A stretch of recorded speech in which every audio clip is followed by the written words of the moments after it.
আরে বাবু, কি আঁটছো গো? হ্যাঁ, কি আঁটছো? ডিল? তোমাকে একটা ব্যাটারি দিয়ে ডিল কিনে দেবো। সব বন্ধুরা দেখতে পাচ্ছেন এখানে কিন্তু আমাদের আজকে টুইটার র্যাক ফিটিং হচ্ছে। হ্যাঁ বন্ধুরা, যে 8 ইঞ্চি 4 সেটআপটা গেছে, সেই সেটআপের জন্য কিন্তু রেডি হচ্ছে 10-এর টুইটার। সৌমদীপ, সৌমদীপ, এটা সুই দাও বন্ধুদেরকে দেখিয়ে দাও। দেখুন বন্ধুরা কত সুন্দর র্যাকটা ফিটিং হয়েছে। এই দেখুন, এই হচ্ছে র্যাক। 1 2 3 4 5, 5টা করে আমরা দিয়েছি কিন্তু টিউটার।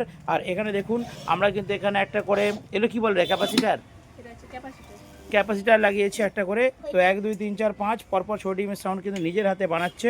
আর ওর কিন্তু এগুলো করতে ভীষণ মজা লাগে। তো আমার যারা চ্যানেলে ছোটো ছোটো ভাইরা আছেন তাদের জন্য এসে গেছে ধামাকাদার টিউটার। বন্ধুরা আপনারা যারা যারা আমার কাছ থেকে 8 ইঞ্চি পপ নিয়েছেন তারা এইরকম একটা ছোট্ট টিউটার কিনে নিন। তো একটা ছোট্ট মেশিন দিয়ে দেবো আপনাদেরকে এবং একটা টুইটার দিয়ে দেবো, হেভি করে নিতে পারবে। ফাটাফাট অর্ডার করুন ভিডিওর নাম্বারে।